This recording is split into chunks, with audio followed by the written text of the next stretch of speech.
This is iFIBER 1 News. Here are today's top stories.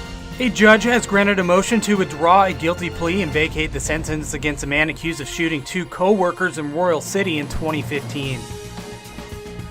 Bail has been set at $1 million for Jonathan Torres, accused of shooting and killing his father in their SUV.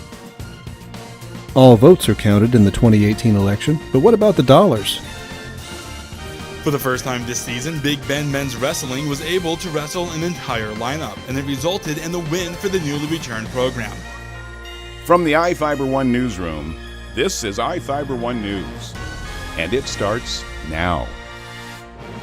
A judge has granted a motion to withdraw a guilty plea and vacate the sentence against a man accused of shooting two co-workers in Royal City in 2015. Eduardo Ibarra Valencia previously pleaded guilty to second-degree murder and second-degree attempted murder in the November 2015 shooting at Callahan Manufacturing. Judge John Nodell had imposed an exceptional sentence of 579.5 months, just over 48 years in prison. The sentence also included 240 months for two firearm enhancements, which Nodell erred in imposing, as each of the two firearm enhancements should have carried a mandatory 60 months, not 120. Nodell ruled that Ibarra Valencia was sentenced under the wrong offender score of 2. He agreed with Ibarra Valencia, who argued his offender score should be 0, as serious violent offenses are not given multipliers under Washington's sentencing guidelines for the same current offenses. With his guilty plea withdrawn and sentence vacated, the case is now set for trial. Ibarra Valencia, initially charged with first-degree murder and first-degree attempted murder, is accused of fatally shooting his co-worker, 49-year-old Joel Rodriguez, and shooting and injuring a 54-year-old co-worker at the Royal City business. The shooting was recorded on surveillance cameras, and Ibarra Valencia allegedly admitted to his wife he had just shot someone.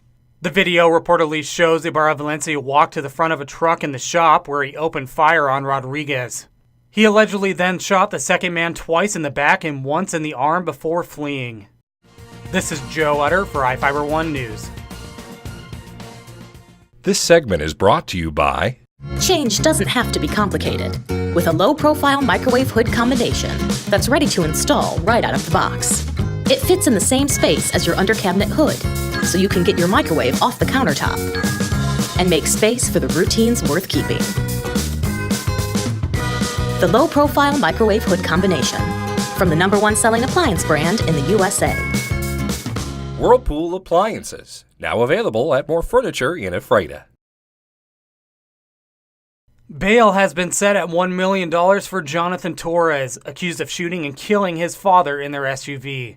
Torres is charged with first-degree murder, second-degree murder, unlawful possession of a firearm in the first degree, attempted unlawful possession of a firearm in the first degree, resisting arrest, and attempting to disarm a law enforcement officer. Law enforcement was called about 1:30 a.m. Wednesday by Torres' sister, who said her father, 58-year-old Jesus Torres Flores, had been shot in the head by her brother. The sister reportedly told investigators she received a phone call earlier in the morning from her mother, who told her something happened between Torres Flores and his son. The sister went to their home on Juniper Circle and found her father dead in an SUV parked in the driveway. Jonathan Torres' mother reportedly told investigators she and her husband drove their son to the Othello Hospital because he was feeling sick. The three left the hospital before midnight on Tuesday, with the mother driving, the father in the front passenger seat, and Jonathan Torres in the back seat. The mother reportedly said Jesus Torres Flores was talking about religion when she heard a gunshot. The mother continued to drive to the Juniper Circle home and reportedly told investigators she did not have any discussions with her son about what happened. After the sister called 911, police located Jonathan Torres on nearby Camellia Street. A deputy used a taser on Torres during the arrest, as Torres allegedly fought with police and grabbed a hold of a deputy's rifle during the fight. Jesus Torres Flores was found with a gunshot wound to the back of his head, and investigators say there was not an exit wound. Investigators also say no glass was broken on the SUV, and based on those circumstances, they concluded it appeared the victim was struck by a bullet fired from inside the vehicle. This is Joe Utter for iFIBER 1 News. This segment is brought to you by... Your taste buds bored? Well, then bring them to Jay's Teriyaki. Not only does Jay's have a variety of teriyaki dishes, they also offer mouth-watering salads and sides. Call Jay's 509-764-5155. Jay's Teriyaki, located at 123 East Broadway in Moses Lake, because it's all in the sauce. All votes are counted in the 2018 election, but what about the dollars? Winning candidates don't always lead the way with big war chests, but it certainly helps. In Central Washington's highest-profile race, Democrat Kim Schreier raised $6.9 million for her successful campaign for the 8th Congressional District seat. Republican favorite Dino Rossi lost his fourth consecutive election after raising $4.4 million. In the State House, Ann Diamond waged an independent campaign for the 12th District, and she far outraised Republican Keith Gaynor, $137,000 to $73,000. Diamond's money came from individuals, while Gaynor took thousands from political action committees. But money isn't votes, and while Diamond did better than any Democrat running in the district, she polled just 44% to Gaynor's winning 55%. To replace Gaynor on the Chelan County Board of Commissioners, independent winner Bob Boogert raised $62,000. That's nearly twice as much as Republican candidate Sean Smith, and it may have given Boogert a narrow edge. He won by just 510 votes out of more than 60,000. In Chelan County judicial races, Superior Court Judge Kristen Ferreira raised $111,000 to retain her seat. And Kyle Mott becomes the newest district court judge after raising $24,000 to his opponent's $35,000. Jefferson Robbins, iFIBER 1 News. For the first time this season, Big Bend Men's Wrestling was able to wrestle an entire lineup, and it resulted in the win for the newly returned program. Big Bend returned its men's program after not having one for 23 years. This season has been a bumpy one for the Big Bend Vikings, which is to be expected for a brand new team staffed entirely by freshmen. Washington State came to town to take on Big Bend in a dual match Thursday night. Big Bend jumped ahead quickly and held on for the big win 38-22. The Vikings had several pins and one technical fall during the match. It's also the first head-to-head dual win for Big Bend this entire season.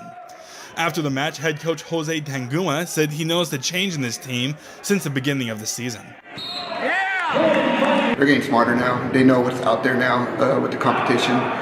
But the kids they turned it around in practice. They're working hard now, twice as hard now.